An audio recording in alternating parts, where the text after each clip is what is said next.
Hola, muy buenos días. Gracias por aceptar esta entrevista. Comencemos con la primera pregunta. ¿Cómo le afectó la pandemia del COVID-19 a su vida durante esta? Hola, buenos días. Mi nombre es Amparo Alfaro. Pues a mí me afectó la pandemia, a mí y a nuestra familia, ya que somos personas muy sociables y nos tocó aislarnos en nuestras casas para evitar el contagio. Entiendo. ¿Experimentó usted cambios en su rutina después de la pandemia? Sí, claro, ya que pues el uso del tapabocas nos creó un trauma psicológico. Entonces uno sabía que algún lugar que iba tenía que usar tapabocas, hacerse esa desinfección, porque en algunos lugares todavía existía el gel, el alcohol y algunas prevenciones para evitar el tema del COVID. De acuerdo con lo que usted habla de la parte psicológica, ¿cuáles fueron los impactos psicológicos de la pandemia en la población en general?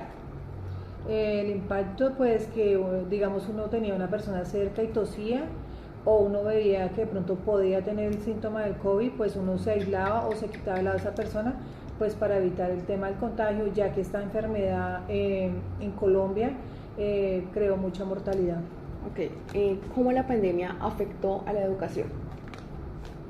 Si los niños si no estudian en el colegio, imagínate ahora por medio virtual, que lo que hacían era conectarse y pues es muy difícil el profesor tener el control, sobre todo los niños a través de una pantalla, ya que los niños estaban conectados pero estaban en otro lugar viendo videos o haciendo otras cosas, menos poniendo atención a lo que se le explicaba el docente. Totalmente de acuerdo. ¿Cuáles fueron las medidas para prevenir, contener el virus del COVID, la propagación del virus COVID-19? Pues las medidas eran lavarse las manos, usar tapabocas, cada vez que uno salía a la calle, quitarse la ropa en un sitio donde aislado de las demás gentes antes de ingresar a casa,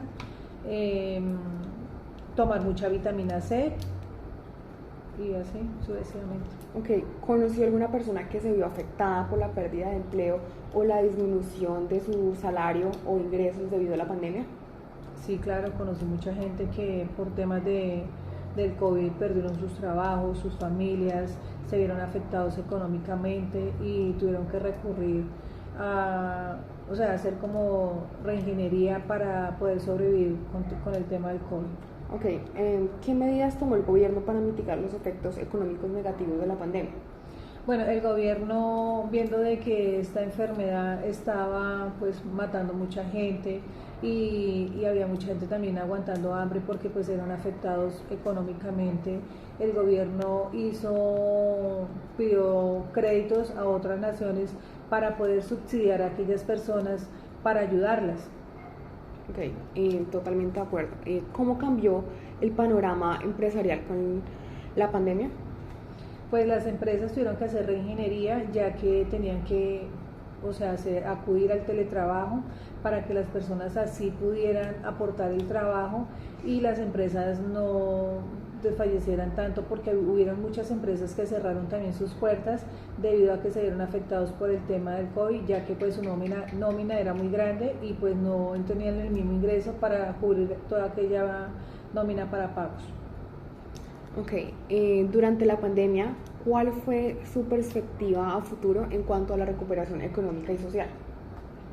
Bueno, durante la pandemia a futuro, pues el tema de los créditos, ya que aquellas personas que teníamos créditos, el gobierno o los bancos nos dieron tiempo o plazos para pagarlos. Ok, última pregunta. ¿Cuántas pruebas COVID se realizó durante y después de la pandemia?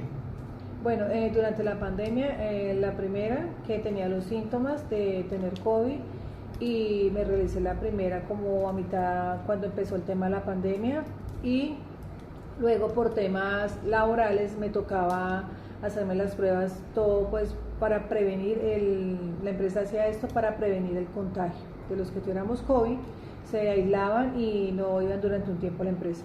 Ok, muchas gracias por su tiempo aquí. Gracias por aceptar esta entrevista. Muchas gracias a usted por invitarme. Hasta luego. Hasta luego.